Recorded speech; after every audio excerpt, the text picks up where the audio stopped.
This is my day one of ranking religious hot takes until Jesus returns.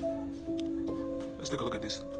The God of the New Testament and the God of the Old Testament, or rather the God of the Old Testament and the God of the New Testament, are different entities. Well, that's really true, because when you look at it, some Christians want to talk about context or the rest, or many of the bullshit that they talk about. But when you look at it critically and with your brains, you see that the God of the Old Testament is clearly ruthless, doesn't take shit.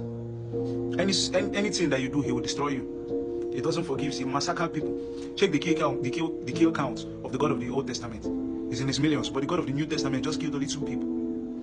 When you look at the two of them, their characteristics and how ruthless and how heartless they are, the God of the Old Testament just wiped out everybody from earth, both children, everybody, both innocent people, killed everybody just because he wants to cleanse the world. When there is clearly other ways of doing that. But the God of the New Testament, no. He doesn't do something like that. If you remember, you guys contradict yourself, because when you look at it, you guys said that God never changed. Christians, you say the God of the Bible never changed. But there can be argument that the reason why he changed, or the reason why he stopped his massacre or stopped being cruel, is because Jesus came to repair the law.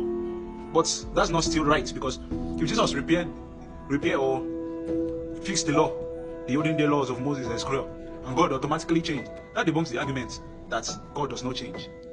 The God of the Old Testament and the God of the New Testament are not the same. Because when you look at it, when you also do your research, you see that most of the parts in the Bible were conjoined from different people, from different tribes and different states, that they brought it together and put into one as God's word. So it can be manipulated, it can be done anything. Look at the 2 verses clearly, the 2 parts of the Bible clearly, and you see that the God of the Old Testament is not the same with the God of the New Testament.